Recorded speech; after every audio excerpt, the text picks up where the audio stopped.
ஆட்சிக்கு வந்து சில வாரங்கள் கூட ஆகல. 6 மாசம் அமைதியா இருப்போம்னு சொன்னவங்களாம் 6 நாள் கூட அமைதியா இருக்க முடியல. ஆட்சிக்கு வந்து அரை மணி நேரத்திலே ஆரம்பிச்சிட்டாங்க. பாவம், ஒரு கல்யாண வீட்டுல எல்லாம் போய் புலம்பிட்டு இருக்காங்க. நான் சொன்னதெல்லாம் நடக்குதா? 1 by 1 எல்லா புலம்பல்ஸும். அது மாதிரி இத்தனை வருஷமா மாத்தி மாத்தி உங்களை ஏமாத்திக்கிட்டு இருந்த இந்த 2 பேரையும் வேண்டாம்னு சொல்லி ஒதுக்கிட்டு உங்களுக்காக உண்மையா உழைக்க வந்த உங்க விஜய, உங்க அண்ணன, உங்க தம்பிய முதல் அமைச்சரா இல்ல முதல் சேவகனா ஆக்கியிருக்கிறீங்க. தலை வணங்கி ஒட்டுமொத்த தமிழக மக்களுக்கும் இந்த நேரத்தில் என்னுடைய நன்றியை தெரிவிச்சுக்கிறேன். இந்த நேரத்தில் எங்களுக்கு ஆதரவு தெரிவிச்ச அத்தனை இயக்கங்களுக்கும் அத்தனை இயக்கத்தின் தலைவர்களுக்கும் மீண்டும் என்னுடைய நன்றியை தெரிவிச்சுக்கிறேன்.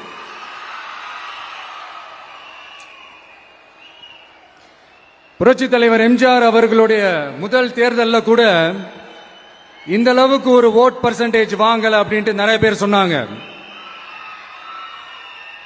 ஆனா நீங்க டிவி கேட்க அவ்வளவு நீங்க ஆதரிச்சிருக்கிறீங்க. நான் எம்ஜிஆர் அவர்களோட எல்லாம் நான் கம்பேர் பண்ணல. எம்ஜிஆர் தான். ஆனா நாம பெரியார், அண்ணா, எம்ஜிஆர் அவர்கள் வழியில ஒரு அன்பா உழைக்க வந்த உங்க விஜய், அவ்வளவுதான். 1977 நீங்க போடாத ஓட்ட 2026 நீங்க போட்டிருக்கிறீங்க. என்ன ஒண்ணு, இன்னும் கொஞ்சம் அதிகமா ஆதரிச்சிருந்தீங்கன்னா கொஞ்சம் நல்லா வந்திருக்கும். பட் பரவாயில்ல, ஃபியூச்சர்ல வரப்போற எல்லா தேர்தலையும் உங்களுடைய முழு சப்போர்ட் என்னால வாங்க முடியும்ன்ற அந்த ஒரு நம்பிக்கை இப்போ என் மனசுல ரொம்ப ஆழமா பதிஞ்சிருக்கு. ஏன்னா நீங்க அமைச்சு கொடுத்திருக்கிற இந்த ஆட்சியில எல்லா நன்மைகளையும் நீங்க கண்கூடா பார்க்க தான் போறீங்க அப்படின்ற அந்த கான்பிடன்ஸும் இப்ப என் மனசுல ரொம்ப ஆழமா பதிஞ்சிருக்கு. யார் எந்த நிலைமைக்கு எந்த பொசிஷன்ல போனாலும் இந்த கிண்டலும் கேலியுமா பேசுறது இருக்கதானே செய்யும்.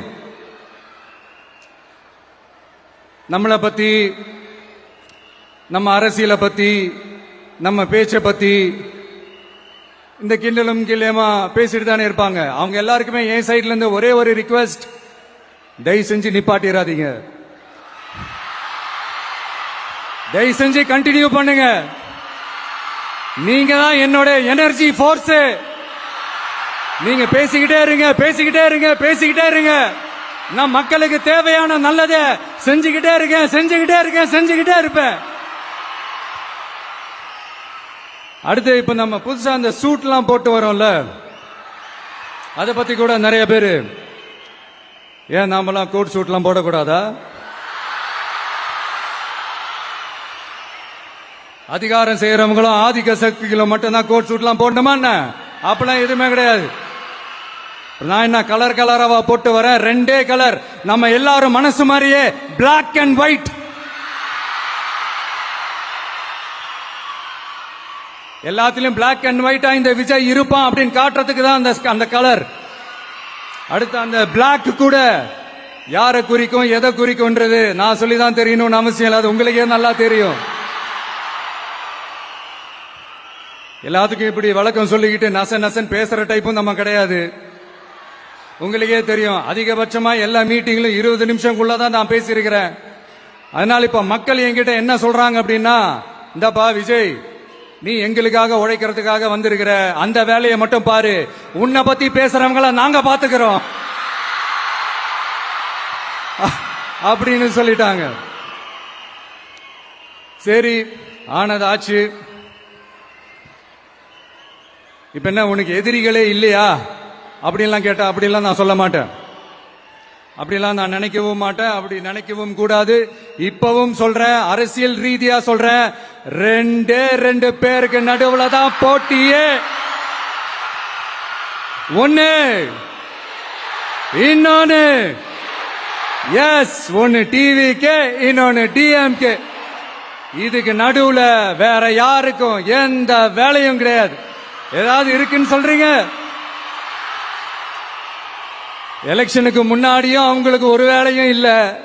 இப்ப எலெக்ஷனுக்கு அப்புறம் சுத்தம்.